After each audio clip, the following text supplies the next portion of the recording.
This is Wheelbearings. I'm Dan Roth. And I'm Sam Abu-Al-Samad, and we have another very special guest joining us today. And judging from her resume, she apparently is incapable of holding a job. I'd like to welcome Brianna Wu. And for anybody that's ever listened to Rocket, many recent episodes of Twit, and what's the other show that you do, Brianna? I do Disruption. That's right, yeah. Relay. Yeah. Yeah.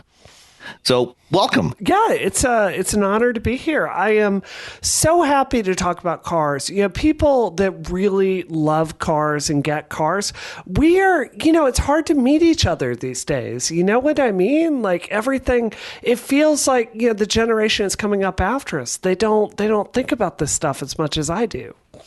Yes. Yeah. Yes. They will. Yeah, we'll get to that a little later. I think with some of the changes that are happening, they may come to really appreciate the good old days, the golden age of cars, which is actually right now. Yeah, I mean this really is a golden age for car fanatics, and it's funny. My youngest child didn't get her driver's license until she was 20. Oh my God! Wasn't even interested in learning how to drive. And I'm an automotive engineer, and I've worked in this industry my entire adult life. And 20 years old before getting a driver's license. I mean, can you imagine that? I can't. In Mississippi growing up, this should not have been legal. But, the age to get a learning permit in Mississippi, it was only 14. So I'm 14 years old out there, like driving an MGB around. Like it was absolutely awesome. And, in Mississippi growing up, it's like if you wanted a car, you had to go restore that car yourself. Like this is how I got into engineering. Just find one lying in the woods off the side of the road and you're joking. Haul it out. That's exactly what it was. My first summer project when I was 15 was restoring that MGB into awesome condition. So yeah, it boggles my mind. But before.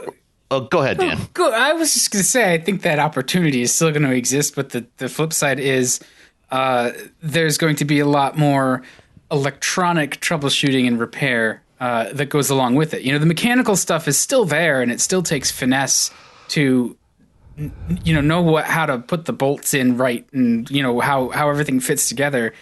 But in the last cars I really did a lot of DIY maintenance on, I had to learn all kinds of stuff about interfaces and the software to talk to CAN and all that stuff that I was just like, I just want to put two wires together. Yeah. I really just want this to work. No, you're dead on with my Audi TT. So my last project, I spent $14,000 restoring a Gen 1 Audi TT, and you're dead on. Like I have spent so much time on the electrical system for that car.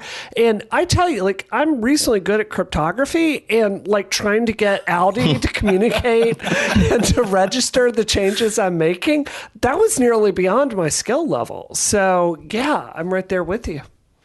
So before we dive into all this automotive geekery, for those in the Wheelbearings audience who aren't familiar with Brianna Wu, why don't you give us a little primer on who you are? Sure. So, I grew up in Mississippi. I started my own game studio here in Massachusetts a few years ago called Giant Space Cat. We specialized in the Unreal Engine. And, I have always my entire life wanted more games where women got to be the hero. So I went and founded, I'm not talking like some 2D iPhone game POS thing. Like this was a full-fledged Unreal Engine, a very, very significant budget iPhone game that took a team of essentially 5 people 3 years to make. I'm very, very proud of it. We won a ton of Game of the Year awards for our vanilla version. And, unfortunately, what I'm most known for isn't my engineering skills or being an entrepreneur.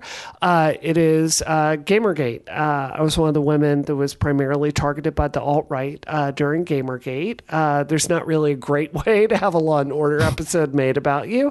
But I kind of took that national prominence and, decided to run for United States Congress this year.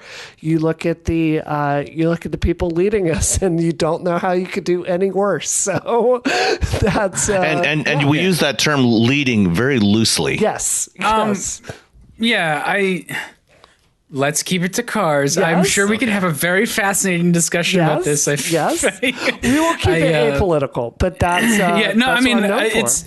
it's hard because this right now, people are going to hear this afterward, but tonight is the night of the special election in Alabama. So that's weighing on us, and it's no matter where you stand on it. Anyway, we don't need to be super apolitical. I think people who listen to the show know where we stand. We will get into a little bit of politics later on. You know, when we talk about certain, some of the issues that face the automotive industry and travel, drivers and passengers in the coming years. Absolutely. But we'll come back to that later. I have a super important question actually. Okay. So Brianna, you have a Porsche 981. I do. Which and you are a fellow Massachusetts resident. I so, am. Yes. I need to know, what is your favorite driving road around here? Oh my gosh, there are. So, I don't just drive cars, I also race motorcycles. So there's a ton of stuff that is out. It's over near Homer Street, sort of in, oh God, I'm sorry, y'all. I've been up for 15 hours. Let's just keep it over here to Lexington. So there's some really great roads over here at Lexington. So if you drive in between the Burlington Mall, this entire area out here is twisty roads and there's no one around at night. I have never seen a cop out past 1 o'clock. Yeah. Oh, especially over there. Like, I mean, just the rich people go to bed. Yeah. And then, so there's that's like Route 225 and that kind of stuff. All of that. That whole area from Toys R Us and driving the Office Evolution parking lot there. It's perfect. I love it. Excellent. We're a little further west, and I think you can have a really good time on like Route 117, Route 62. Oh, so there we go. Come head toward Worcester. And that's sorry, Sam, to leave you out, but when you're in the Boston area, I'll show you some good roads. We'll trade our secret routes like after the show, like where we really know there are no cops. I mean, I have had those questions, and I'm like, I don't want to give you my secrets. I don't want to know you people on my roads. and you have to be you have to have some sense about you. Like, you can't completely be irresponsible because somebody's going to get hurt. No, so it's true. You kind of have to keep your road to you enjoy it, but not be irresponsible. But so anyway, this is something I have to say. The beauty of Boston, this really is the beauty of Boston, that from like 7 a.m. until 7 p.m., hell roads, don't drive here. It's a miserable time. I'm like, if you're in a car with the Standard, you're going to hate it. But everyone goes to bed, and it's just like a zombie apocalypse ghost town after midnight here. So, true story. So many nights I get off work, and I will just go drive around until 2 a.m. Yeah. I mean, that's working for film studios and advertising and stuff. It's sometimes you get off of those late shoots and you're just like, I am the last man on earth. Yep, and this is wonderful. It's amazing. So all right, let's keep. Sounds kind of like downtown San Francisco on a Sunday afternoon. I was there a few weeks ago and just trying to find a place to get some dinner. It's like everything, the whole place was shut down. It was crazy. Yeah. Well, everybody leaves, right? Like all the tech people leave during the weekend, and yeah, it must be. Or they're all stuck in their little cubicles somewhere in some game studio, slaving away for some entrepreneur that's going to eventually get rich and run for Congress. Yeah, that's it. I hope you make all your staff work all night while you go drive your fancy car. Hand to God, I put my team through crunch for the very first game we shipped, and I swore that I would never do that to my team again. You can't do it ethically. And if you love and respect the professionals you work with, we just pushed our ship date back repeatedly for the next game because it's not healthy and it's not tenable. Well, and you don't want to ship a bad product either. Absolutely. I mean, we've seen, and we talk about that with the car sometimes. And I make the joke, like, even talking about Tesla specifically, it's like they're doing the software model. They're design, ship, test, and that's you can't be doing that on a regular basis. Do you guys know Tesla engineers? Because I've never personally met a former Tesla engineer that has anything positive to say about that company. Yeah, the same is true here. I've known a number of people who have previously worked at Tesla, and they've generally let's just say they were glad to be out of there. That's what I hear. But then again, I've heard a lot of the same things about a lot of companies in Silicon Valley, but particularly Tesla, just because Elon is such a hard person to work for. Yeah, that's what I hear too. I hear it's like when he's thinking about your project, it's all systems go. It's awesome. You've got the resources you need. And then it's years of like wandering in the desert between that. Yeah, well, I think you definitely don't want to be the bright, shiny object in Elon's field of view. You might be better off, wandering in the desert than having him sleeping next to your desk in a sleeping bag. I hear that too. Yeah. But so usually the way the show works, we start off talking about what we're driving, and for Dan and I, it's usually some different press car every week. Why don't you start off by telling us what you're driving right now? Well, I just bought this Porsche Cayman 981 3 weeks ago. So I have had. Is there a new one or a used one? It's a used one. So I wanted the flat six. So it's the 718 now. So I wanted the flat six. So I found one with 44,000 miles on it. And I got it for a little bit over 36, which I was very, very, very pleased with. So yeah, I have been just looking all over for the right car. And, I know it's like the same car internally, but I'm just not interested in the Boxster. I'm not a fan of convertibles, especially living here in New England. And I really wanted a driver's car. Do you know what I mean? Like a little two-seater. Oh, we know exactly what you mean. Something that would just really suck me in, just take me to another world. And I know you have a Lotus lease, and I was really, really. I wish I had one. Oh, did you not? Okay, I thought. That was a press car that I reviewed back in I think 2009 or something. Yeah, an Exige actually. Oh wow. I had an Exige press car. I had a couple of them. Oh my that car is bonkers, and it's absolutely a driver's car, but it's hard to live with. And I think the Cayman is also, especially the flat six models where they don't have as much torque, they don't have as much horsepower. Yep. But you get in it and just suddenly everything works, and you don't care. Yeah. Because it's just so great to drive. I think it's because my first really, really fast car was not a car. It was a motorcycle. It's a Honda CBR 600RR. And the thing is with motorcycles, a motorcycle is going to be practically any car it's racing, right? Yeah. So the entire skill with motorcycles, like when you're really out riding around, it's like how flexible is your body so you can get your knee closer and closer to the ground when you turn. It's all about the turning. That is how you win races in motorcycles. So for me, when I got a car, I could get like a car with a lot of horsepower. To me, what I enjoy is like downshifting around corner and picking the right moment of the apex and, just picking that right moment to put it back in gear and slam on the accelerator. That to me is the skill of driving. And that is what I find rewarding with the sport, frankly.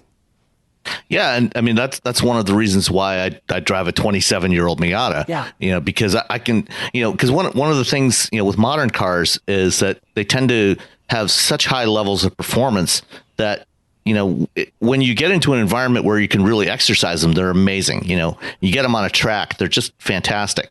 But so often on public roads, doing that, will either put others at risk or get you thrown in jail. Yeah. Neither of which is a particularly appealing concept to me. So, that's what, with the Miata, I get, all those same, that very direct feeling, but it's at a power level and grip levels that are low enough where I can actually explore those limits, and explore the car, work on my car control, but do it at speeds that aren't gonna get me into crazy problems. Right. And you mentioned the Lotus, and back in in the early 90s, my first engineering job when I got out of school, my first full-time engineering job out of school, was working with GM, their Delco division on ABS systems, on ABS for the Lotus Esprit and the Lotus Elan, the M100 Elan. Yeah. And, the first time I got into an Esprit Turbo and drove that on the test track, it was just unbelievable. And the thing is, in 1990, that was a car with a four-cylinder, 2.2-liter four-cylinder turbo with like 220 horsepower, which was in 1990 was actually a really amazing amount of power. That's pretty good for an engine that size. I mean, the analog for that is the 5-liter Mustang that made 225 that year. Yeah. And, but you look at it now and, 220 horsepower, that's okay. Yeah, fine, whatever. But, that's nothing to get excited about anymore. Definitely. But it was, cars like that were so much fun to drive because, and especially the Esprit, the Esprit was in many ways a deeply flawed car. But it was a Lotus. Well, yes. So those two do kind of tend to go hand in hand. But if you can drive it well, it was so incredibly satisfying. I think we're going to have a real existential crisis in the car industry soon with the avalanche of electrics. I'm 100% for it. One of my real pillars in running for Congress is we've got to move over to renewable energy, and moving our fleet of cars to electric vehicles makes a lot of sense. But I think that we're about to have an existential crisis because when you have an engine hooked up to every wheel of the car and you've got that battery down low, we're going to be talking about a McLaren later in the show. And it's a beautifully engineered car. And I hate that like an average electric vehicle can accelerate almost as quickly as this petrol car. So I think that, in that existential crisis, I think in the next decade, we're going to see 0 to 60 speeds really become something that you take for granted, even getting under 4 seconds. And I think it's really going to push a lot of us to think a lot more about handling, about cornering, about torque. I think that's going to be a lot more of where the hobby goes. I hope it pushes a lot of us to think about skill and craft and training. Yeah. At least until it's all taken over by autonomous cars. Oh yeah. Well, that's the thing, right? It's gonna fork in two different ways, and you're seeing that in other sort of areas of life, right? Even down to some of the ridiculousness, right? Like coffee. Let's take coffee for an example. Everybody drinks coffee except for those of you who don't. And, most people don't think about it, right? Like they'll go and they'll get their coffee at like Starbucks. Well, fine. There's this other level of geekdom that I have achieved. And it's like you think about it enough. You're like, oh, I wonder what makes that tick. Like, why is it like wine? Why do they talk about these different blends and the roasts and all of that? And then you get to this point where you're like, well, I'm gonna get into the craft. I'm gonna roast my own coffee, and so you just like. I think there's gonna be people who, they may dip into the automated car thing and just sort of at a certain point they'll get fascinated enough by it to be like, oh, wait, what was this? What did this used to be like? We've got people going into sort of hobby farming for this, or subsistence farming for the same kind of idea. Like, when modern life is all packaged up. It can just be really, really dull and just, when you start to think about what you're doing, it makes you want to peel back the layers of the onion. I'm using lots of weird metaphors. I'm sorry. But it's just like you get to a certain point where it intrigues you enough where you're like, okay, let's dive into that and check out the craft of it. Almost like if you like music, you might wind up picking up the guitar or something like, what makes that tick? So I hold out hope. No, I definitely think you're right. I just think You look at the trends of auto sales in the United States with the dominance of crossovers, SUVs just taking up more and more of the market. I mean, clearly there's a generation, and, frankly, it's a lot of women in my generation too. Like the SUVs came out where a lot of us started having kids in the 90s, right? And kind of marketing on that idea of, oh, you're above it all, you're safe. And that's really dominated the car market. Like we are really seeing a bifurcation where most people kind of do want a luxury-esque vehicle to just kind of separate them from it all. And it's a consumer dynamic it's not going to change, it's not going away. It's okay. I mean, when you especially like around here, when you think about it, it's not bad to sit in a nice place to sit.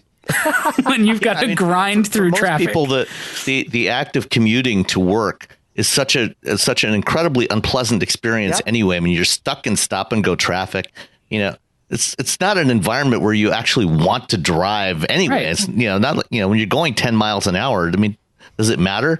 You that's the kind of place where you want to have a nice relaxing place to kind of shut the world out. And just, sit back and just cruise to work, and eventually you get there. And, if that means, when I was commuting, from my home to Dearborn or Detroit for previous jobs, I would have loved to have had an autonomous car for that ride because, it was a half hour, 45 minutes of just, cruise down the freeway. There was nothing to it. I mean, there was no skill involved in doing it. And I would have just as soon been able to, just shut off and, read a book, do my email, whatever, before I get to work. Well, I mean, I see people doing that every day, Sam. That's true. Although, I actually, like, this is one of the reasons why I really like getting some of the high-end German cars, is they have really good dynamic cruise control, and they will follow a line of stop-and-go traffic, and they have really comfortable seats. Sometimes they massage, and excellent audio systems, and sometimes they have... Mercedes-Benz is excellent at the Mercedes massage seats are dope. Have you ever driven one, Bree? No, I have not. If you get a chance to get into, a higher end E-Class or S-Class, with the massaging seats, just try it out. It's absolutely worth it. And you'll spend many minutes, just going through the menus, trying out all the different massage patterns. Oh yeah, that's true. I did until you find one that you like. But it is a pretty amazing experience. It has nothing to do with the act of actually driving. No, but it actually keeps you more alert. Because it promotes on a long road trip, it is helpful. I mean, I know it's not the same thing, but, when I was restoring my Audi TT Gen 1, at one point, it spent like 3 weeks at an Audi specialist dealer, like fixing some computer problems. And they gave me a very nice, like modern A4 rental at the time, like for free. And I drove all over the state in that. And just for me personally, I'm not saying everyone should feel like I do, but I just found it the most intolerable, cluttered, over-engineered experience I'd ever seen in my life. Like, I'm in this car with this really, really powerful engine. And I counted the number of buttons for the interface, and I think it was like 70 buttons. To do all these different things. And it's like you said, like absolutely lovely chairs and dynamic, cruise control. But for me, it's like, I'm not even willing to like give up like a manual transmission. So when you start getting all that, it's just, my husband's like that. He has a Dodge Challenger and he's utterly not interested in like any of the skill of driving. He wants a comfortable car that makes a lot of noise and will like go very fast when he slams on the accelerator. And that's the Challenger. Yeah, that's what he wants. That's what he wants. So, and it does very well. Yes, it does. And you'll find that those like 70 buttons in the A4, they're taking those away and replacing them with a touchscreen, which is worse. Yes. I'm curious, have you driven a Tesla? No, I have not. Oh, the first time I got into a Model S, I was looking around. First thing, I sat down in the car and I'm trying to figure out, well, where the hell's the start button? And it turns out there isn't one. They didn't even bother with that. It's just if you have the fob on you, you sit in and you put it in drive, tap the stock on the right-hand side of the steering column down to go to drive, and you go. That's it. Oh, I don't like that. There's not enough gatekeeping. That's like the modern BMWs that they don't shut the hell off. Yeah. You can stab and then, things. in the Model 3 that's coming out now, if you want to change the intermittent wiper speed, you have to go through the touchscreen to do it. They don't even give you physical controls for that, which is absolutely ridiculous. That's dangerous. That is dangerous. Yeah, I've driven simulations of them in Forza. And it's a great car. It's very competitive, like as far as being a race car. But does it's wicked fast, a quarter mile at a time. Right, but does it give me thrill to look at? Does it make me feel joy? I just have to be honest. I think they're ugly. I think they're utilitarian, and when they get around to making another Roadster at under $100,000, I would definitely take a look at that, because I think EV vehicles are important. But I personally can't have any passion for a car that ugly, in my opinion. So sorry, I can't disagree with you. That's fine. So you're driving. Apparently, you had a little incident with your Cayman yesterday. Y'all, I gotta tell you, this 23-year-old kid that was learning to drive. I was literally there. You go, 23 learning to drive. I found this out when I called the insurance company today, because they told me his dad was very upset with him. So Not bad. So I'm an engineer, right? I love redundancies and I love checking my work. That is in the DNA of an engineer.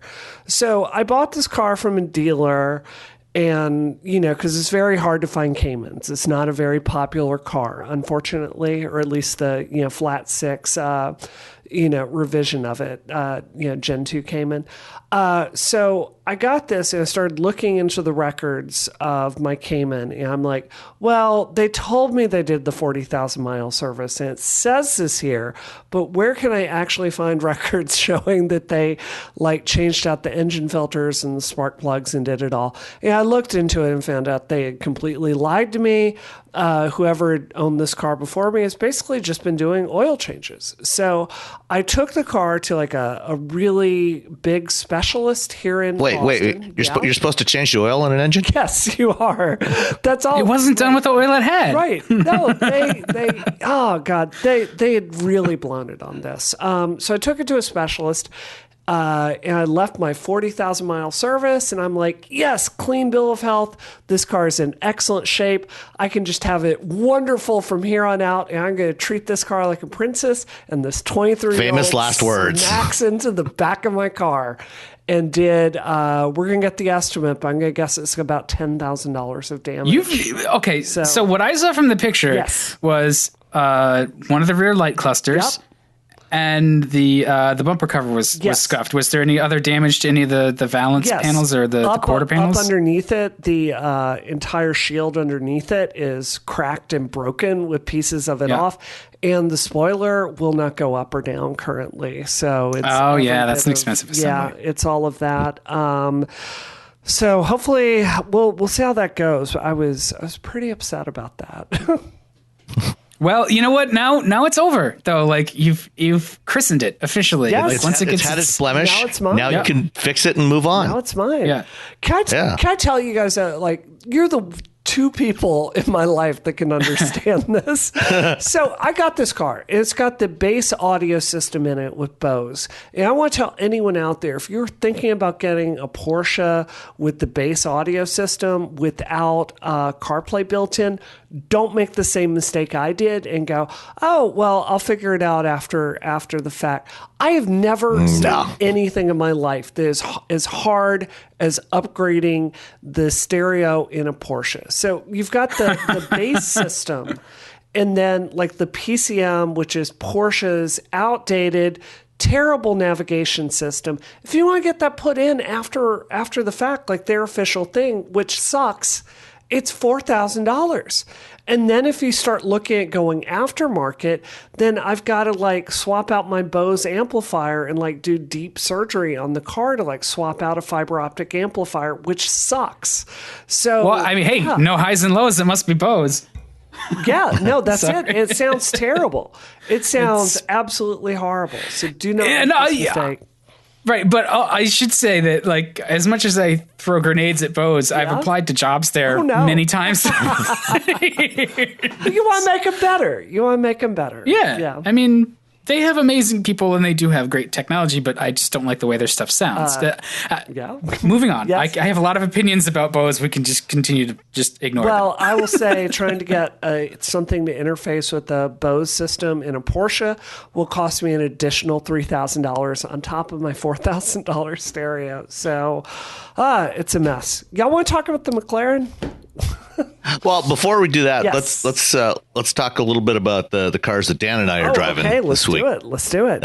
So Dan, what do you got? We had a very Hyundai week because I had a 2018 Sonata Limited. You know, sometimes you just need a solid classic mid-size sedan, right? It's not a turbo. It's not a hybrid. And it's not even a V6. I don't even think they make. No, you can't get a V6 in a Sonata anymore. Not since like 2010.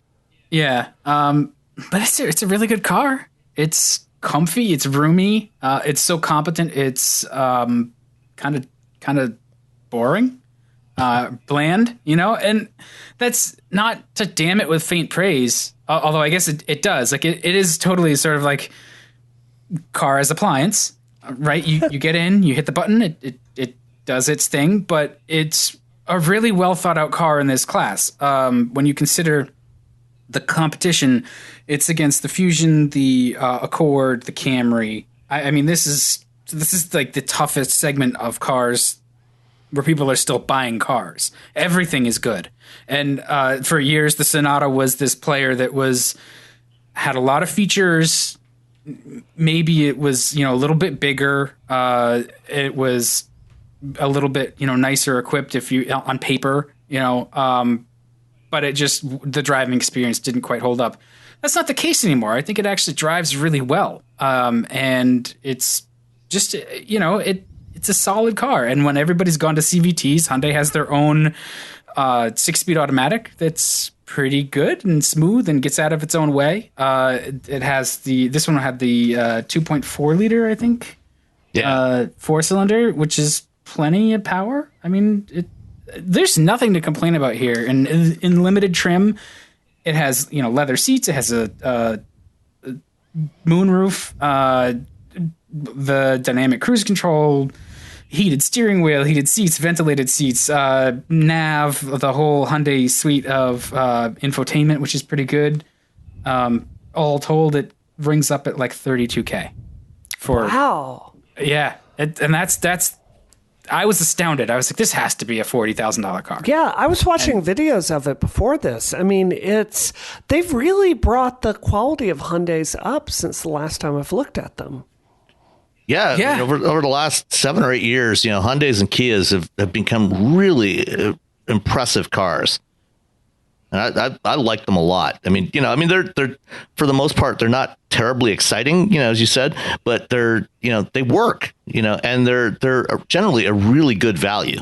Yeah, they work, and all of the rough edges that used to be there have been pretty well burnished off. And I think that's the impressive thing is, they knew how to build a car that would, fit the size class, and you could just dump a bunch of shit in it and have your spreadsheet winner. But making it actually a good car that rides well, that doesn't float over bumps and isn't too harsh, and everything is screwed together pretty well. It doesn't rattle and whatever, and you don't see, casting flash on some of the plastics and stuff like that. Things that used to be sins. They're not there anymore. They did their homework. They brought in a bunch of people that taught them how to do a really good job. And they aggressively wanted to grow their market share, and they did it by making a good product at a great price. And that continues. I will say that the audio system sounds bad. I'm trying to look here. I don't think it. So this had the ultimate package, which included the Infinity premium audio system, and I was part of the problem with that was I was listening via Bluetooth, and so that recompresses already compressed audio. It just doesn't sound good. It's like taking a cheese grater to your ears. But it was also like making the speakers and the doors bottom out and stuff on like bassy material, and that to me is like okay, that shouldn't happen anymore. There's plenty of ways to spec a driver that doesn't do that. That's really picky. Also, the trunk is big, but because it has that coupe-like profile, it's hard to get some stuff in and out of it. Boxes and stuff, or you're limited by that opening. So yeah, I mean that's the problem with most modern sedans. Because of that sloping rear roof line, you tend to have a really small opening. Even though there's a big space behind it, there's a small opening to get stuff into. Yeah, which is why I like hatchbacks and station wagons. Right, or like the Buick Regal, the liftback, or whatever they call it now, a sportback, right? Where it looks like a sedan, but it's actually hatched. It's a hatchback, 5-door hatch. So it doesn't impress me someone making a good quality car in that class. What would impress me is, like you said, this is going up against the Accord, and I think of the Accord like it's an appliance, right? I've had an Accord. I've had 2 of them. They're great, functional, non-exciting cars that you just barely have to do anything to maintain them, right? Besides changing tires and oil and brake pads every now and then. Do you think that the long-term quality of Hyundai has gotten to a point where it can really compete with that? It certainly seems to. Yeah. I mean, we have some in the family, and they've been no more or less troublesome than anything else they've owned in the past. I mean, it's funny too. The same folks that wound up repeat Hyundai buyers were repeat GM buyers through some dark years of GM, and the Hyundais have been relatively trouble-free, not completely, but, modern cars are pretty amazing anyway, but they haven't been troublesome at all. And I haven't seen, one of the things that I used to notice about Hyundais was they would rust pretty easy. Mm-hmm. I haven't seen that kind of stuff. Even some of the older, not too old Sonatas had subframe rust issues. They seem to have solved a lot of that stuff. What I think the difference between something like the Sonata, even this Sonata, and the Accord is some of the subtle ways, the subtle greatness of the Accord. And I think you may be selling it a little short because the Accord is... It is an appliance, but also you can drive an Accord in anger. You can drive it like your Porsche. Yes, right? You can. And I have. Just ask John Siracusa. Yes. Right. You will notice things that will surprise you, like, oh, the steering does load up in the middle of a turn. Like you can feel the weight transfer. Somebody knew what they were doing when they set this car up. And the Sonata's not like that. It's not bad, but it's not like that. And that's sort of that hard to quantify nature that Honda has baked into most of their cars. Even something like the Pilot does it. And another automaker that does that is Mazda. They're great to drive. And so, yes, they're appliances, but that doesn't mean that you have to suffer. I think that's because those are cars that have a racing heritage built into them. You know what I mean? And it's like once you develop that technology or you have that department that knows how to tune those things, it clearly carries over to the rest of the line. So I'm right there with you. Like, this is why... if I'm going to buy like an appliance vehicle, it's going to be a Honda. I think they're very well made products. Yeah. And Soichiro Honda, his policy was always to rotate his engineers, through the various motorsports programs that the company was involved in, whether it was, Formula One or endurance racing or motorcycles, most of the engineers would spend at least a couple of years working in motorsports, before or between, assignments on production programs. Well, it's kind of the same thing that I tell my folks when we're developing creative, right? Because most of the creative that we work on is something that a user is going to have to interact with. It's not any longer just like we're putting up pictures and watch this little movie. It's how does this web page work, and how do we get the person to click on the thing that we want them to click on? And what you're doing when you develop that stuff is you're figuring out well, what's the, there's a lot of nonsense words for it, like, the customer journey. And, but you put yourself into that user's shoes. And so if you understand what makes a great driving car, you're going to put that into every car that you build. And it's subtle. In Hondas, it's something that you notice it if you know what you're looking for. It's not in the way if you don't know what you're looking for. Where some other cars that are good to drive from a driver perspective, say like a Challenger, not the Hellcat, which is its own thing, but like even a Challenger, right? Even a Challenger RT. Yep. So it's got the Hemi, it's powerful, it's a decent handling car, it's kind of heavy. It's a handful if you start to get a little rowdy with it. Yeah.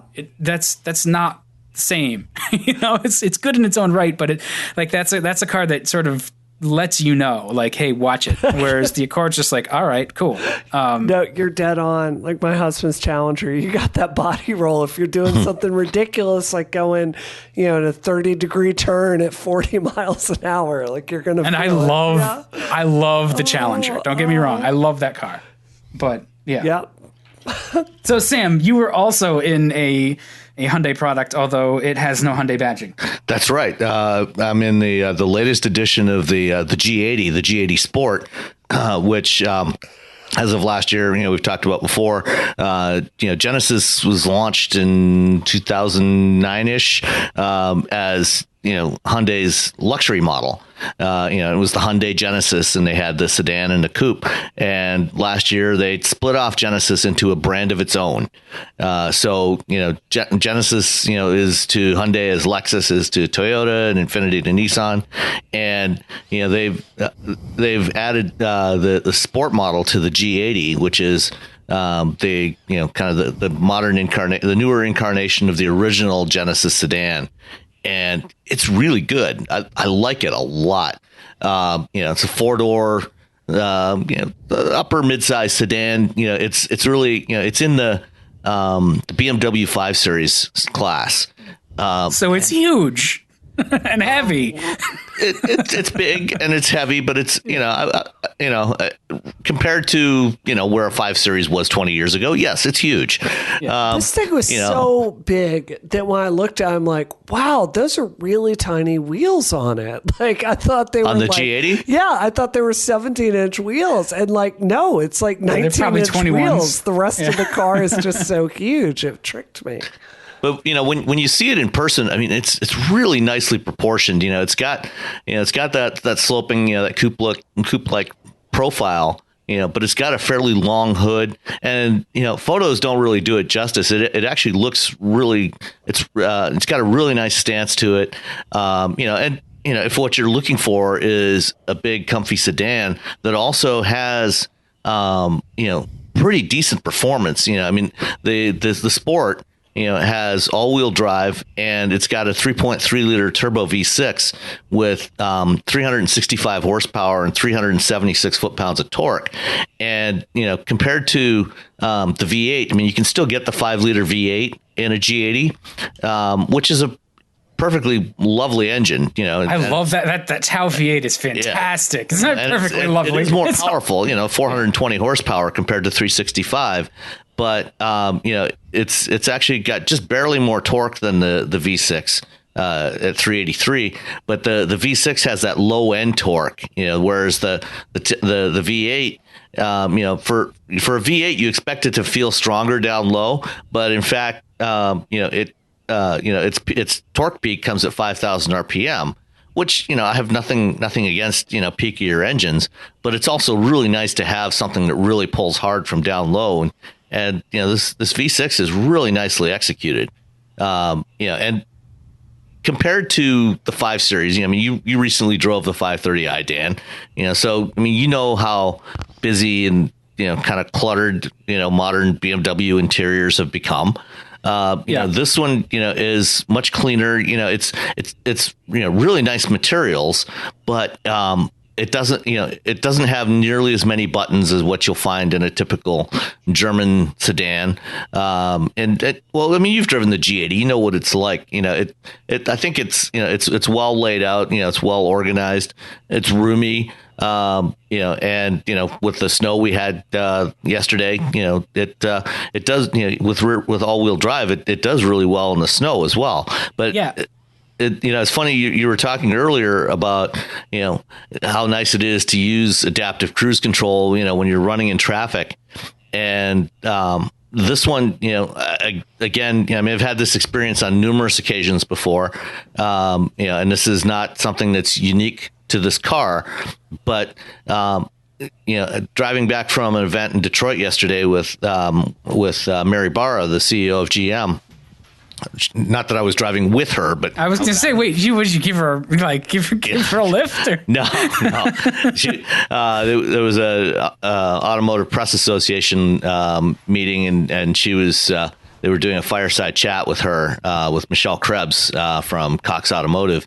Anyway, coming back from that event, it was snowing pretty well last night, and after about 15 minutes of driving in traffic, the warning lamp came up in the cluster saying, that the adaptive cruise control was disabling, because the sensor was covered up with snow. And, yeah. So, I mean, this is a common problem. And this is an issue that engineers are going to have to sort out, before we can actually have automated cars that can drive in a lot of different environments, because you have to keep the sensors clean. I mean, just like, for us, if we can't see through the windshield, you've got to have the windshield wipers going. If you can't see through the windshield, you can't drive. Well, if the sensors are covered with snow or salt or ice, then you're not going anywhere. Yeah. And so it's, this is, obviously in this case, I was able to take over and, finish driving on my own. Or I could have pulled over and wiped the snow and slush off the radar sensor, but I didn't feel like doing that. And so, I just kept on going on my own without these driver assist systems. So I mean, I feel like there's an elegant solution somewhere for that. Like, is it as simple as just embedding a filament or a few filaments within that plastic sensor assembly that they're just resistive filaments, and they get warm enough when the filament would work in this case, where it was snow or ice buildup. Yeah, because it just heats up the whole thing, so that ice. But it's not going to help you with salt spray. No, salt. Right today it was the snow was cleared off, but they had salted the roads, and so you get the salt spray on there, and you know what it's like on your headlights. After driving on a salted road for 10 minutes, your headlights are basically useless at that point. It's the same thing with with the sensors. Like, the sensors still can't see through the salt. Yeah. And in fact, one of the in addition to the radar sensor for the adaptive cruise and the camera sensor for the lane keep assist, there's also a string of ultrasonic sensors around the car, just like Tesla uses on their cars, which they say, is all they need. That and the cameras is all they need to do fully automated driving, and that's bullshit. But the salt buildup on the ultrasonic sensors was causing the park assist proximity warning to go off continuously. So I had to turn that off, because even though I was driving down the road and there was nothing around me, just the salt that had built up on there was causing that to be triggered. Yeah. And Bree, I just dropped a picture of the front of the car that I took last night when I got home, so you can see what the sensor looks like, all covered in snow. Yeah, that's a real mess right there. I think, I've seen a lot of discussion about the need for some sort of, I don't know how to describe it, almost a swarm technology. Like, if you're out there driving, and if we really bring, self-driving cars to fruition, it shouldn't just be communicating with itself in the road. We need some kind of protocol that's dynamic and also secure in like an InfoSec sense, to let cars like share each other's sensors, right? Because it's vehicle to vehicle communications. Exactly. Like we need some kind of open standard that will work across the industry. And there actually is one. Is there? Okay. Yeah, there's a standard that's been developed, and in fact, last December, over the last several years, NHTSA, the National Highway Traffic Safety Administration, was working on putting together a mandate to require vehicle-to-vehicle communications on all new vehicles. And last December, they issued the final, or the NPRM, the Notice of Proposed Rulemaking. Okay. And the comment period started after that, and now under the current administration, NHTSA has gone dark, and it's unlikely that final rule will actually be enacted. Which is unfortunate, because automated vehicles don't need vehicle to vehicle communications to operate.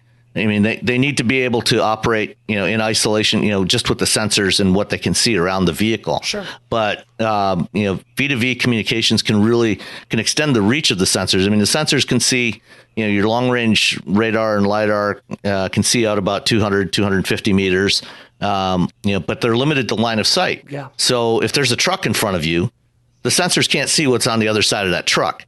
They can't see what's around the corner, when you're coming up to an intersection, there's a building on the corner. And that's where V2V, can extend your situational awareness to things that the sensors cannot see. And so there's a lot of benefits to adding that in. I think that needs to be in all vehicles going forward. But unfortunately, it's unlikely to get enacted in the foreseeable future. So, I mean, and I'm right there with you. I've read that about the, requiring the sensors the same way we're about to require rear backup cameras, in all cars. But the actual protocol, like establishing an open source framework for that, like what it's actually telling each other and what the protocol are of like how many feet back you should be under X driving conditions. Have we started to work that out yet? Because that's the interesting I mean, there are protocols for the communications, like the messaging protocols and what the messages are, and what the technology is, and what the security mechanisms are, certificate-based security system. As far as how that gets incorporated into automated vehicles, and what kind of spacing you want, between vehicles, that has not been done yet. And I'm not necessarily sure that we actually need that part of it. But we need vehicles to share information amongst each other. So if a car going down the road hits a patch of ice and triggers the stability control, it should blast out a warning to the cars behind it saying, hey, there's a slippery road conditions ahead, or if a vehicle has to do an emergency brake maneuver, to let other vehicles know, hey, emergency braking, and alert the drivers, or if it's automated, to have the vehicle start to slow down. Or, for example, if you're coming up to a blind curve and there's a car stopped on the other side, beyond the line of sight on that curve, you want to alert other cars coming up that there's a car stopped here, and you should start slowing down before you hit that curve, before the point where you can actually see the vehicle. You can start slowing down so that you can have smoother control and work better if the road is slippery, that sort of thing. So all those sorts of things, that's all been done. That's been going on for the last 10 years, and there's actually a big pilot program here in Ann Arbor. There's been several thousand vehicles that have been testing this stuff, including my wife's car for 3.5 years, equipped with these radios to do this communications. But now it looks like it's probably going to go by the wayside. Well, I think someone needs to run for Congress and fix that. Right. I would say, I think that brings into, you could have false positives. You could have someone out there with a, transmitter, like saying, absolutely, I see roads ahead. So it's just by nature. You're an engineer too. Yeah, that's that stuff out. That's the fun part. So yeah, no, you're absolutely right. And all this technology has the the potential to be abused Sure. By bad actors. Yep. And so, cybersecurity is really important. Yeah. Getting back to the Genesis, though, I think really great cars. I think really Nice. great cars. Thank you. I'm a professional. I think really great cars. Like if you look at my Audi, You should podcast for a living. I love my Audi TT, and the distinctive feature in that are like these aluminum accent rings that are everywhere in the car, like the air conditioner, the vent. What I love about this Genesis is it's really gone with this bronze motif. And I just freaking love it. And I don't think this is like a gorgeously styled car, in my opinion, but I do think that is a very distinctive design. And I think it really works for this class. It's handsome. It's almost, I wouldn't say it's groundbreaking. It's almost derivative.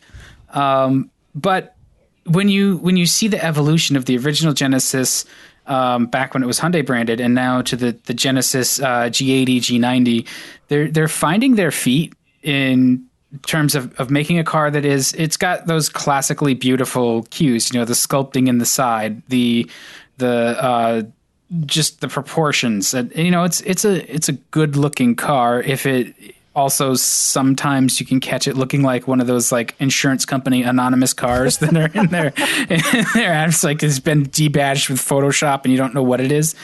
But they do a really good job of making a large luxury sedan that's got some performance leanings on a rear-wheel drive based chassis that also, it doesn't necessarily have that brand cachet of a Mercedes or even a Lexus, but it definitely runs with that crowd.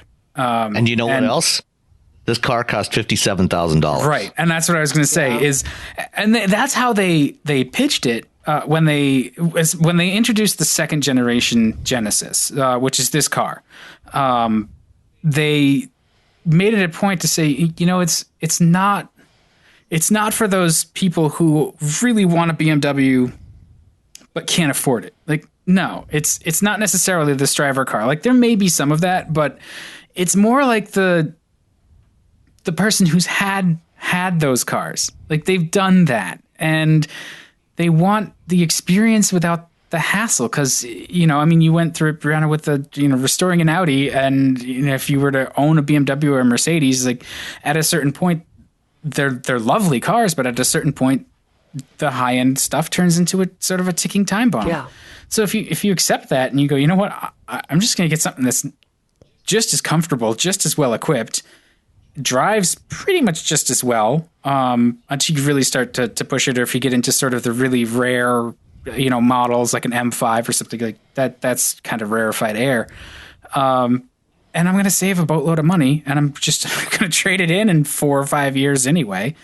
57 grand is, you can push a much lesser car up to the same kind of price level. So we're talking about Hyundai's value this time around. Yeah. I don't think I could justify that much on this car, but I can understand. Well, you buy it used. Yeah. You buy it used when its resale value has dropped like a stone. I can see that. Buy a 2-year-old one for 30 grand. So, you're all set. I love it. So, speaking of rarefied air, the folks over at McLaren have a new product that they just launched. Did you see the fishy in the door? If you look at the picture of the side profile, look at the door, and you'll see a gray fish. What? Really? Yeah. Oh my gosh. Mm-hmm. Okay, I've got to watch. I wasted way too much time today staring at pictures of this beautiful car. It's just in the official, like the somewhat dark shot here. I'll grab it. It's the lead image off the Motor Trend post about it. Oh, yeah. Okay. I see it. It looks like a gray sturgeon. Yeah. It does look like there's a fish there. So when it's backlit, the profile of the cut between the cutout and the center console in there, it does look like there's a fish there. It totally looks like a fish. Oh my God. That's my favorite feature of the car, and it's totally unintentional. And I'm not the only one who noticed. I learned that because McLaren Twitter lost its friggin' mind when this thing came out. most people hate this car, from what I can gather. It's not a pretty car. Yeah, but I mean, look, the Kunchak was not pretty either. That's true. But this, I mean, I think this from what we've seen of this thing, it's aptly named. They named it for Ayrton Senna. The probably the greatest F1 driver that ever lived, or one of the greatest race car drivers that ever lived, and died way too soon. And he won 3 championships with McLaren, and to honor him, with this car, they've taken the base of the new 720S and they've stripped it down, really lightweight, add more power, so they've taken the Colin Chapman approach of, simplicate and add lightness, and it's, 789 horsepower, and they're only building 500 of these. And I'm sure they're all sold out long ago. Definitely. Carbon fiber, everything. Like if you're watching videos in the interior of the car, it's like places you didn't even think they could put carbon fiber. It's all carbon fiber. And the seats, it's like, I mean, I've seen, racing seats that just suck you in before. This is like a plastic U that you sit in with a little bit of padding so you don't like break your parts of your body when you're breaking. Pretty much like the kind of seats that Mr. Senna sat in his race cars. Absolutely. Well, they say it's legalized for the street, but it's not sanitized. Yes. I love that quote.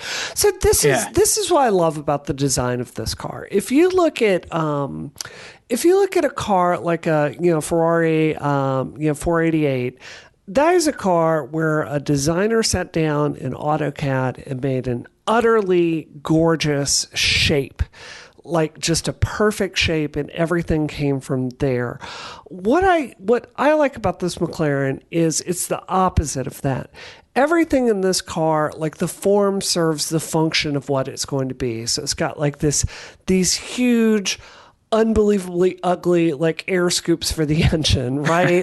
Or like the way the wheels are cut out, it doesn't really serve a function. It really looks like a car where you just glued a bunch of random pieces onto the car all around it. But it really, for me, it adds up to something I think is esoteric and beautiful in a way I don't think we allow designs to be anymore. I really like the fact that it has clear panels in the doors. Yes. I think that's neat. I think it's so hard to judge one of these cars from pictures, which is how we all judge them. Because we so rarely ever get to see something like this. Yeah, and I think that's the thing. Like, because there's a lot of cars I really dislike the way they look in pictures. Like the Ferrari F50 is one of them. Like I just think it's hideous. And I honestly was no fan of the F40 for a long time, and now I think the F40 is one of the greatest Ferraris ever made, and part of that is the fact that it was Enzo's last car. But when you see them in person, they take on they take on a life. They're living and breathing, even though they're not. You know what I mean? But you get up close. In many respects, they are. I mean, they breathe in air. And they consume carbon-based products, to generate energy, much like we do. Yep. But you get like that. You get the sense of scale, which is really important that you don't get from photos. Photos have this tendency to sort of flatten everything out. Mm-hmm. So you really and especially press photos. They're beautiful pictures, but to see the car in the light of day and be 6 inches from those crazy side scoops, to be able to look down in there and see what's in there. Like, I don't know, the more I look at it, the more it's been very carefully fussed over. There's a lot of details. Everything seems very functional, which is it's the point. I can't work up any hate for it. I don't think it's classically beautiful, but I think it's very intriguing, and I'm sure it performs astoundingly well, because that's what McLarens do. Yeah, and I'm sure that this thing will set some ridiculously fast time at the ring.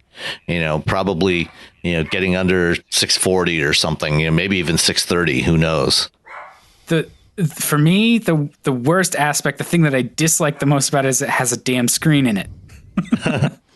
Yeah, I mean, I come hate on. that screen too. It's such a bad screen too. Like it really looks Yeah. like you glued an iPad Pro into the middle of this Yep. huge car. It's terrible. Or maybe a Volvo Census screen. Yeah, something It does like kind of that. look like that, doesn't it? Oh, it's It terrible. does. I mean, there's like, I don't know. I mean, the rest of it, and cars in this sort of echelon, they're all kind of different to operate. Like, I think that if you were to sit in one of the Lamborghinis or Ferraris that have the automated transmissions, you'd stare at all the buttons and be like, how do I put it in drive? This is very much the same thing. Like, you have to learn what all the idiosyncratic controls are. But I don't think having a screen in there is helpful. I think it's going to make already sort of a car that demands respect that much harder to manage. But maybe because it's so track focused, it's not going to be a big deal. I don't know. Well, I find it curious that they put some of the controls, like the engine stop start button and the fan, on the ceiling, Yeah, above the mirror. visor. Yeah. Because it's like an airplane. That's just cool. Yeah. I don't know. I'm sold on it. I love this design, and I think it's a very worthwhile bearer of one of the most important names in F1 racing. Yeah, absolutely. Yeah.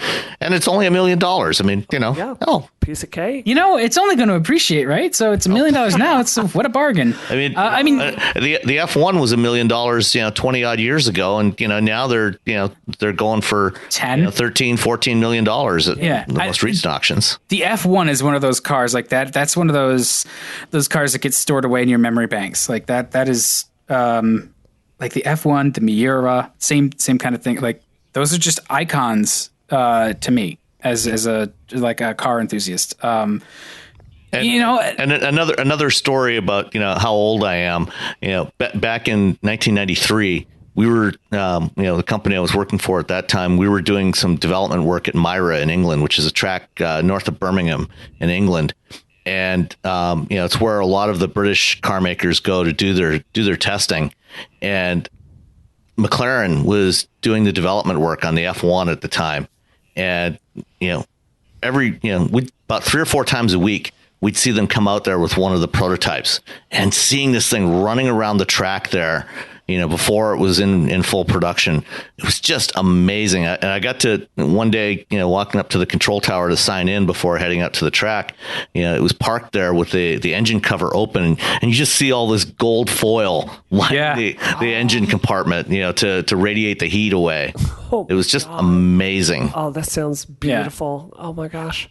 But see, like even the Senna, though, I feel like it got the short end of the stick when Twitter went crazy about it. I mean, look at the side shot that's there as part of the press photos, where you've got the front wheel arch. It's like this thin little tendril, and then there's a giant air channel behind it. Like, I mean, again, you see the car in person, it's going to impress you a lot more than just looking at pictures on the internet. But I guess that's true for so many things. A lot of the details, the design details about this thing are, if you've looked at any modern Le Mans prototypes, it'll look very familiar. The kind of aerodynamic detailing that you find on those cars is the same sort of things you'll find on this car.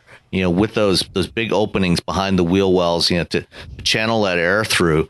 And there's a lot of speculation, right now, ACO, the organization that does the rules for Le Mans and for the World Endurance Championship, is considering what to do for the next set of prototype rules for the 2020 season. And one of the proposals out there, because essentially most of the Le Mans prototype, all the factory Le Mans prototype teams, except for Toyota, have dropped out now. So Toyota's the only one left with a factory team. And so what they're looking at now is a new generation of prototypes that are based on road cars, kind of like in the mid 90s when the original F1 GTR and then the 911 Porsche 911 GT1 and a bunch of other crazy machines were created, that won overall at Le Mans. And so they're looking at a new prototype class like that based on road cars. to be the top class for Le Mans going forward. And this car is considered as a potential for that class. Perfectly fine with me. Yep. That's absolutely. I love it. No complaints. Yeah, I mean, I think it's going to have a long life as an icon. Good or bad, it's going to be remembered and mentioned. And once it gets out there and starts performing, because that some of them are going to get raced, and I think that's a perfect venue to see this car do its best. And McLarens are pretty serious cars, so I have no doubt it's going to impress. Don't you feel like this is one of the last real, all out, this is it's going to be one of the last truly great petrol cars that we're going to see. Because I think a few years from now, I think we're going to see more and more cars like the NSX. I think we're going to see more and more cars fully EV. Really going after that track pedigree. I don't know. I feel this is the last of a breed. Yeah. I think you're absolutely right, because even the P1, the previous McLaren Ultimate Series car, they have their three different series: the Sport, the Super Series, and the Ultimate Series. And this is the follow on to the P1. The P1 was a plug-in hybrid. Yeah, and almost certainly the next Ultimate Series car, and probably the other mainstream, relatively speaking, McLarens will be hybrids as well. So yeah, I mean this will probably be the last purely naturally aspirated McLaren, and probably the last of this type of hypercar. With the exception of some really low volume stuff like the Pajanis and the Koenigsegg's and some of these other crazy machines. But from a relatively volume manufacturer, this is probably the last that we'll see. Yeah. Is that bad? No. I don't know. I've kind of softened on it. It's definitely going to be a shift, but I don't know whether it's necessarily a bad thing. It's just time marches on. Electric cars can be a hell of a lot of fun. Yeah. And the NSX is certainly impressive. Oh, yeah. I mean, we'll get into this with the last topic we're going to hit today about the new Porsche interior, but something... why don't we... Oh, sorry. Yeah, let's go there. I was just going to say, for me, and this is a good, tie over to that, but... I was really, really torn between getting, the 981 and the 987. If you're not a huge Porsche Cayman person, the 987 is the first gen Porsche Cayman. And this is, if you get in this car and drive it, it's a freaking wonderful experience. It is really a driving experience from another era. The steering is hydraulic. There's an actual key if you get into it that starts an ignition. There's an actual emergency brake. You mean you actually have to stick a piece of metal into a slot and turn it? Yes, you do. It's, is really, that car was really the last Porsche that was before it really, really went all in on electronics. And, the 981, it's a better car. It's faster. The base Cayman is faster than the old S Cayman. And the electronic steering is better, but you lose something in that transition. And I just think it's... it's not that it's bad where we're going. It's just, this is the age and this is the best we got from it. So... Yeah. I don't think it's not. It's definitely worth lamenting as it passes. Savor it, guys, because I think you're right. I think it's going to be a different landscape soon, for better or for worse. But it's coming. And so, Sam, you mentioned prototypes in another way, but we've seen now a new 911 interior prototype kicking around. With some spy shots, and I mean Porsche interiors change at a pretty glacial pace because, well, especially the 911, more than 50 years now. The car around it has changed quite a bit, but there's a lot of similarity. If you look at a 911 today and a 911 from 1964, you will immediately recognize that these are both 911s, with that long elliptical, cluster for the instrument cluster, and some of the other features. And this one kind of changes that. Yeah. It's a really radical departure. I don't know what the frack I'm looking at in that center console. I think they're definitely going to have that little shaver-shaped shifter. I guarantee you. What is that? It's like a little. It's a little paddle kind of thing? Yeah, it's like a Tic Tac box as your shifter. Hey, I mean, at least they give you that. A lot of. Modern Ferraris, and you don't even get a shift lever or anything like that anymore. It's just a bunch of buttons. Yeah.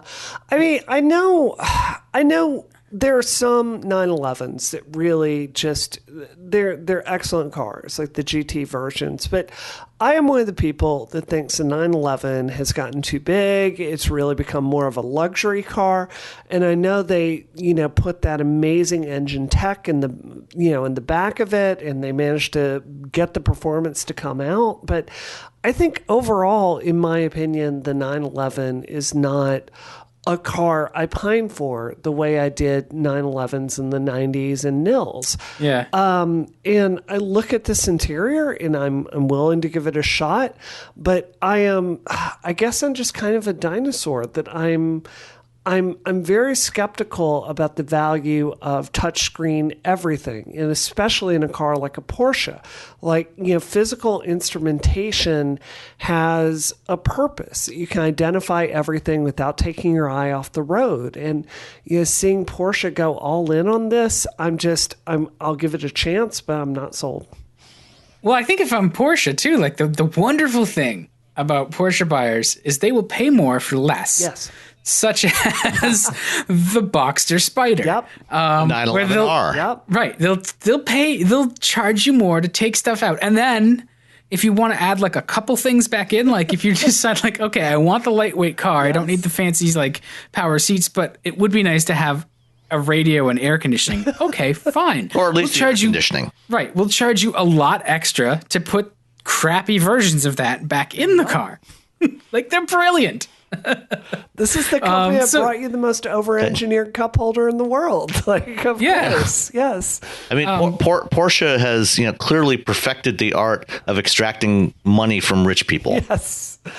Yeah, and that's fine. I do agree, though. For me, sort of the pinnacle of the 911 was the very last with the 993s, right? The very last air-cooled 911s, and I mean, I pine so hard for a G50.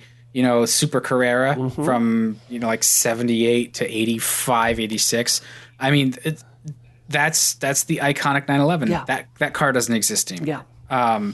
And for better, actually, for most people who are buying 911s.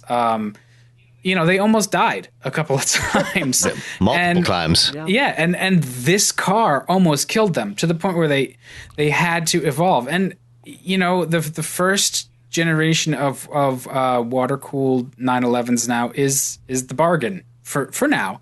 It's actually quickly climbing the value ladder because they're still good cars to drive. Yeah, they're a little cheaper interior-wise than the later cars, and they share a nose with the Boxster, so the cost-cutting is kind of obvious, but they're still great 911s. Yeah. But even like that's 20 years ago now. Yeah. So there's been 20 years of progress, and it's just a very different car. I want to see what a base model 911 is going to be like in this generation. Are they all going to be PDK? Are they all going to have lots of buttons? Yeah, I mean, and that's not bad. It's just I wonder if they would bring back the 912 badging for that. Yeah, you get the 4-cylinder non-turbo. It's a partnership with Subaru. But isn't it weird seeing Porsche put such an emphasis on these 4-cylinder cars? And the whole reason I didn't want to go for the 718, which is the newest Cayman, is because it's got that 4-cylinder with the turbo, and on paper it's a faster engine. It's got linear acceleration, but it's just they did it to. And I'm an environmentalist. I appreciate it, but they did it to like boost the fuel economy, and it's just that's what it's all about. I understand it, but it just feels wrong. No, it's a different car. Yeah. It's a completely different car. And that's like, again, it's not necessarily better or worse. Some things got better. It has a lot more torque right off the line, but then that really changes the driving experience, because part of the great thing about the Boxster and the Cayman was you had to work for it. And now you don't. And so it's and there's also the visceral experience, and a big part of that is the sound. I mean, the Porsche flat six engines have always had a distinctive sound to them, unlike anything else. And the same goes for so many other cars. That they have different types of engines, different architectures, have unique sounds to them that just from hearing it you can tell what it is. I mean, you can tell when you're hearing a Corvette, versus a 911 versus a Ferrari. They're all very unique. I have to give you props on I fell into a video hole of watching videos of your Trackhawk, and that sound. You want to talk about a sound for a car, like that would not be out of place in a Halo game, I tell you. So when I had the Charger Hellcat, I actually recorded just 30 seconds of it starting up, revving, and pulling out of the driveway. And I posted that as a special podcast episode. And it's gotten, it's one of the best of my tiny other little side project. It's gotten some of the highest traffic, I think, of all the episodes. Have you watched Casey's Alfa Romeo video? Yeah, I did. I think it's a good first effort. So, yeah. But I mean, that's another one, that, in the age of electrified vehicles, it's going to be, I'm going to miss hearing engines like that. I mean, that engine just sounds so amazing. Yeah, definitely. I love my husband, but I hate his, his Challenger. It just, he's got the I think it's the SXT model. It's not the Hellcat. STX. Yeah, STX. And it sounds so weak to me. It is. That's the V6, right? It is a V6, yeah. Yeah. Yeah, they're a different car with the V8. They make a pretty throaty sounding Hemi. Yep.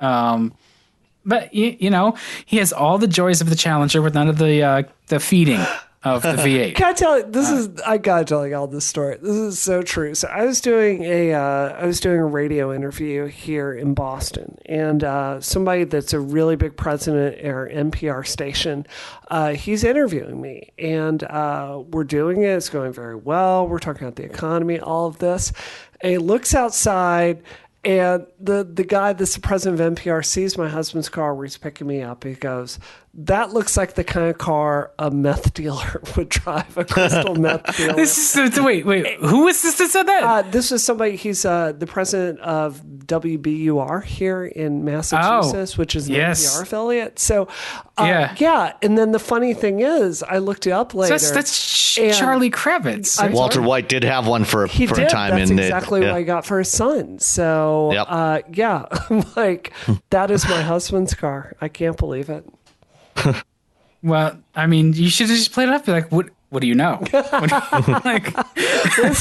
He's stalking outside my house right now. So, oh my goodness. All right. Well, hey, we should hit up a question or two. We have a couple of questions. Well, before we get into the questions, I just want to touch. Since Bria is running for Congress, sure. I'd like to hear her thoughts on what, if anything, you think that should be done as far as policy for automated driving and automotive cybersecurity. Well, I think one of my really big issues is cybersecurity. We need to invest $1 billion in cybersecurity. We need to go all in on open source use by the government. We have got to really get serious about writing standards that certain government offices are forced to follow. Security isn't a destination, it's a process. And the problem is right now we've got all these different agencies across the government, and there's not any central authority like watching out for data. In the last election, we saw some really, really troubling interference from a hostile foreign power. So, when it comes to automotive technology, I want to tell you guys. So I got a little $20 Wi-Fi ODB2 port scanner thing off of Amazon. And I plugged it into my Audi TT to try fix it. And I didn't go deeply into this, but I started looking at if I could like hack through this $20 thing to hack and affect my my Audi. And Yes. it was beyond vulnerable. Default password, very easy to affect the throttle and fuel consumption. Someone could theoretically very seriously mess up my car. And I do believe, especially as we're talking about vehicle-to-vehicle communications, we've got to have some standards here. I don't think it's the kind of thing that government is really the best people to do. So I think like the best option there is to, establish, basically open standards boards and work with them. But clearly we need some leadership on this issue, because without it, it's exactly like you said, like vehicle to vehicle communication. Nothing is going to happen.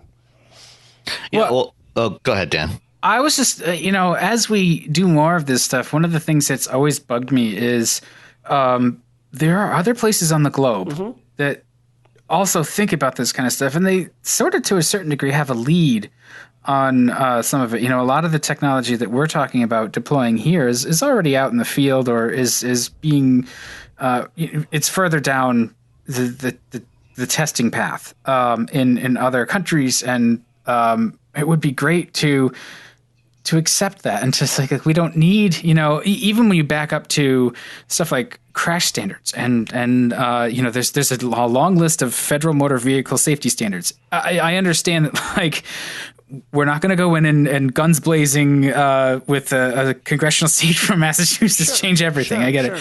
But like the idea of harmonizing some of those things, like, even emission standards, if we could harmonize with European emission standards, maybe it wouldn't be such a bad thing and the cost of this stuff would go down. And, so it's interesting to see as the communications protocols happen, if we can pick up on some of those learnings of places that have already tried V2V and V2I and, see what they've learned and see how they've figured it out and not necessarily have that hubris to say like, nope, we need to make our own standard and we need to do it our own way. Because then you're just actually driving up the cost for everyone. And, you get that Android versus iPhone kind of like, ours is better. No, ours is better. They actually both do the same thing. I think the goal that we need to be going for with a lot of this, because you're right, it's not just, America is not the only country in the world, as I understand it. Right. Shocking. Look at the way the USB board. Fake news. Right. That's right. We're gonna have Alec Jones going after this podcast very soon. Yeah, Jesus. No, look at like the H.264 board for like doing encoding, right? Yep. Like they look at this, you've got a panel of experts from the industry. It is insulated from politics to a certain extent. You've got various countries involved with that. And they just kind of quietly do their work with this open standard that other people can use. Same thing with USB to a certain extent. And I think that's the model we need to be looking at, because, if you have government coming in and like writing cybersecurity protocol for this, you and I both know like lobbyists are going to sabotage it and it's going to get laden down by people that don't know what they're doing. I think the more we can insulate this from the political process, but also mandate it, I think that's really where the answer is. Well, yeah, I'm glad to hear you say that. And as far as cybersecurity goes, this has been, something that I've been pushing, with the people I've worked with in the industry for like at least the last 7 years. Yeah. And, the good news is that, over the last 2.5 years, I've seen just a total sea change in the attitude towards this. When I first started talking to people within some of the OEMs, back in 2010, 11, basically the attitude was, no, I mean, they can't, these systems are secure. They can't hack them. And this was at the time when, we're starting to see the first public demos at Black Hat and DEF CON of people hacking into some of the systems in vehicles, with going through the tire pressure monitor systems and things like that. And at the time, most of the attacks, most of the early attacks required physical access, plugging into that OBD2 port. But, as we saw, later on, in 2015, Charlie Miller and Chris Valasek in particular, and also other researchers at Universities of California and San Diego and University of Washington found ways to go through the telematics systems and take, remote control of vehicles. And, so the industry has woken up to this problem. And, we've now got several automakers that have formal bug bounty programs. GM, Fiat Chrysler, Tesla all have bug bounty programs. Others have more informal programs, but also, the industry as a whole, with the exception of Tesla, has come together. And, in late 2015, they formed the Auto ISAC, the Automotive Information Sharing and Analysis Center. ISACs are something that exists in a lot of different industry verticals. And the Auto ISAC, is focused on letting these companies work together to share information and best practices and, develop policies and procedures for all of this stuff, for improving security, because they've come to realize that if they're going to have connected and automated vehicles, that they've got to be secure. Yeah. And, so the industry has really woken up and is working hard on this. And, to that end, Charlie Miller and Chris Valasek, do you know where those guys are working right now? I don't actually. They work for Cruise Automation, a subsidiary of General Motors. Huh. They're working on GM's automated and security of GM's automated driving program. Wow. Well, and I think that the automakers have shown, even on hardware, such like engines and automatic transmissions and stuff, a willingness to work together because of the thin margins and the way the industry has shifted. They know what side their brand is buttered on, and they say, you know what? It's smarter for us to just develop this stuff together. It's expensive and hard, and we can still make it our own. Especially in the pre-competitive phase, when you're developing the core technologies, right? And and for V2V, the industry has worked together through the Society of Automotive Engineers to develop these standards, because things like V2V will never work unless everything is speaking the same language, the same message formats, and the same security systems. So it has to be uniform across the industry. Otherwise, it's going to be useless. And so, they did get together through SAE and develop these standards. So they do exist. Yeah, definitely. Yeah. And there's that. I mean, when they collaborate like that, it's not. I don't know what I'm trying to say. It's just like it creates something that's long lived, right? Think about JPEGs, right? That's Joint Picture Experts Group. That was developed in the late 80s, early 90s. The GIF. I'm going to say GIF. Some people say GIF. That was 1987. It's still here.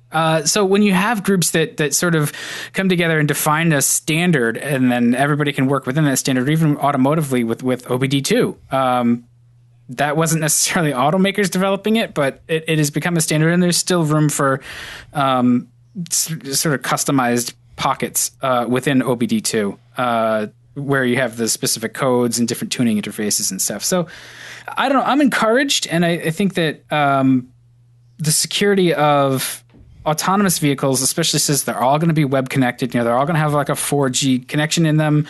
It's going to be easier to crack into it. No system is secure, like 100% secure, when you're doing the things that we're going to be doing with them. But the benefits certainly outweigh the risks. I think that there's a lot of attention paid to it, and I don't think the threat is as great as we make it out to be. Yeah, Definitely, definitely.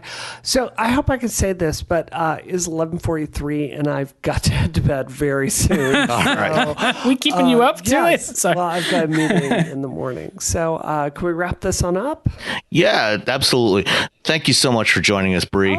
And tell the listeners where they can find out more about what you're doing. I mean, like end the show now, but I'll take it. Oh, so, okay. Yeah. If you want to vote for serious, leadership that is more focused on the future, that is more focused on the American people, I really ask you to look at my congressional campaign. I am a software engineer. I'm a cybersecurity person. I'm someone that's really fought in the trenches to get women treated with more equality in the workplace, and those are the exact same values I will bring serving as your congresswoman in the great state of Massachusetts. So if you want to look at that, go to BriannaWoo2018.com. If you'd like to donate to my campaign, you could do that at supportbrianna.com. There you go. And so you're the 8th district, right? Yep, So going up against Stephen Lynch. Okay. And that's, is that south of? Yeah, it's southeast. So basically Dedham, it's this weird U going all through Boston. Like Jamaica Plains is there. West Roxbury is there. So it is. Those are two very nice neighborhoods now, JP and really West Roxbury. They really are. Quite nice, yeah. That's also the LGBT part of Boston. So I tell you, it is like you've got the most Bernie, ultra liberal, communist part of Boston, and then you go over to the most conservative, right wing Donald Trump voters. And I talk to all those people all the time. Are those people allowed in Boston? Yes. Yeah. You would be surprised. Very surprised. Boston has this reputation as a very sort of blue liberal city. Not true. No, Massachusetts is conservative. Well, they did way more elect William Weld and Mitt Romney. Yeah. So Mitt is, I think Mitt has been unfairly maligned in some ways. So yeah, that's another podcast. yes, it is. Oh my goodness. Well, good luck and come back anytime to talk about cars. We promise. I've talked all day long about the national debt and racial strife. Talking about cars all evening. This is freaking great. So thank you so much. This is a pleasure. Yeah, we'll be an oasis anytime. Yep, awesome. all right. All right, talk to y'all soon. Thanks, Bree. Thanks. Bye. Thanks. Bye. All right. So, Dan, you want to answer a couple of questions? Sure. All right. Let's see. We got Dan M, who asked, will EV crossovers ever be able to adequately go off-road? Not rock crawling, but more than navigating a fire road. What do you think? I don't see why not. I think it's tucking the stuff that is delicate up out of the way. Same as regular off-road vehicles Yeah, I think, the only potential issue I see with it is, because batteries are so heavy, obviously, for, he said not necessarily rock crawling, but just, in general off-road, you've got to get everything up and out of the way, and that tends to raise the center of gravity. And, if you're packing a battery pack up high like that, that both on and off road, that may not necessarily be the best from a vehicle dynamic standpoint. Yeah. But I think it's certainly doable. It definitely makes for an ungainly off-roader because you by the nature of an off-roader where you've got a lot of ground clearance, you've really got to spread out that load too. Like you've got that battery centralized. It changes the vehicle's ability to especially to rock crawl, if that's what you want to be doing, because you've got so much mass, and that's gonna hurt you when you get the thing leaned over and the suspension all fully articulated. All of a sudden you've got a couple 1,000 pounds or 1,000 pounds worth of batteries that are just gonna pull you right over, that you wouldn't have with a regular combustion engine. So it'll be solved, either, wider tires, wider wheelbases, some way, of taking care of that issue. Cause you're creating a different lever.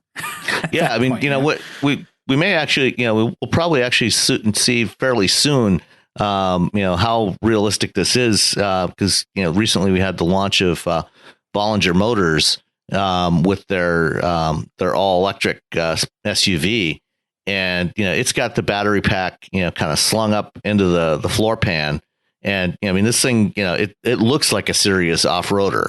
It looks very Humvee like, except for that pass through straight through, from the front cargo compartment straight through the middle of the truck and right out the back. And I saw this thing at the LA Auto Show, and it's pretty impressive looking. We'll see how well it actually works in real life, but if this thing can actually work off road, that I guess that'll answer the question. Yeah, and I think that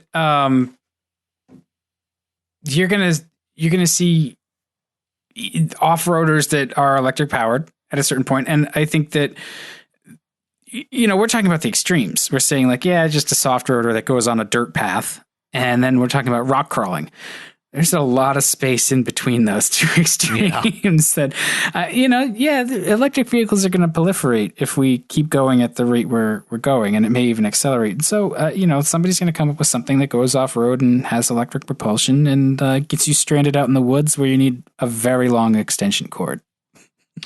All right. And yes, it's not something you'll be able to address with a jerry can of gas.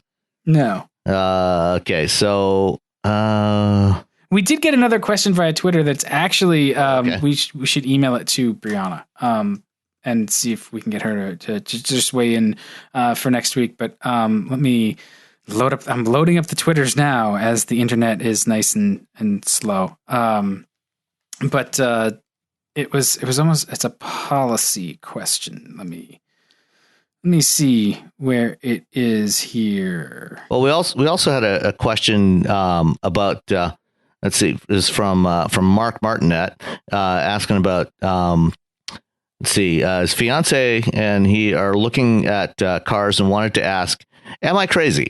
The answer is yes. But here's the rest of the question. So they're looking at the Subaru Impreza 5-door sport wagon and the Crosstrek Premium. They're the same car except for the ride height, interior trim, and the sport's active torque vectoring. Every dealer in Southern California wants sticker on the Crosstrek and is willing to deal on the wagon. And he's coming from a WRX that he's had for 10 years and loved. It's time to move to a more practical car. The sport wagon seems to be the no-brainer thanks to the cost savings, better trim on the sport for less money than the premium, and it'll only be off-road on dirt and gravel roads. Bikes still fit in the back just the same on both. So am I crazy, or is there some magic pill we need to take? So Crosstrek or the sport wagon? What do you think? Sport wagon. Yeah. I mean, I like the Crosstrek. Don't get me wrong. I actually like the Crosstrek a lot, but I think the sport wagon it's better to drive. It's better outfitted. It's just, yeah. That's what I would do. I agree. So was there anything else? I did find the question. Okay. So and we talked about some policy things, but the question is, and we'll email it. But I wanted to tee it up as well so that we just sort of set the expectation to get an answer.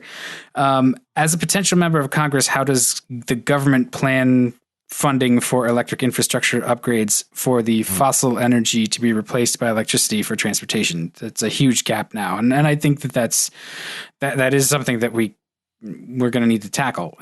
So electric cars, it's absolutely an issue. Making sure that there's enough electricity generation to support, widespread use of EVs. And one of the things that's going to help with that, is more adoption of solar, and localized solar production. What my other colleagues at Navigant Research and Navigant Consulting like to refer to as DER, distributed energy resources. So rather than relying entirely on centralized power plants, that are either burning coal or natural gas or nuclear plants, to generate energy and distribute it through the grid, is more distributed power generation. So smaller scale generation, that's used more locally. And then, also incorporating mechanisms into the grid to help support the grid, to help with load balancing. One of the interesting things that, we didn't talk about last week with the new Leaf, the new Nissan Leaf, is one of the features that they've built into it is something that they're calling vehicle to grid or vehicle to X support, as they're referring to it. It's kind of confusing it with vehicle to external communications, but they've built in bidirectional charging capabilities. And they've got a standard. Nissan's developed a standard called Leaf to Home that is published, and it's available for companies to incorporate. And it's something that they launched in Japan a couple of years ago, and it's now available here on the new Leaf. See, this is to talk about sort of harmonizing, right? Learn from what's being done elsewhere. Yeah, right, sorry. And so I mean, you can get this box, that is basically an external version of the power electronics on the car. So the power electronics on an EV do the conversion back and forth between AC and DC. So the motors run on alternating current, batteries generate DC, direct current. And they use AC for the motors because it's more efficient.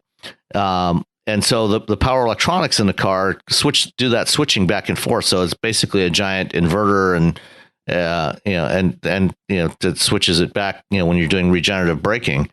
Well, what this Leaf to Home box does is it essentially externalizes that and allows you to plug in to the DC fast charging port on the car and either take power from the battery to power your home, if you've got a power outage, or if you have power, it can feed it back in through that box, through the DC fast charging port. But that whole concept can be scaled. So for example, if you've got a business, or a company, might have a fleet of several dozen or several hundred EVs that can be plugged in, and during the course of the day, they may be, when they're not in use, they can be plugged in, and the batteries in the car can be used for load balancing. Because one of the things that most people don't realize is, for businesses, when they're the way businesses get charged for electricity, and for normal consumers like us, we pay for every kilowatt hour we use, because the amount that we use is comparatively small.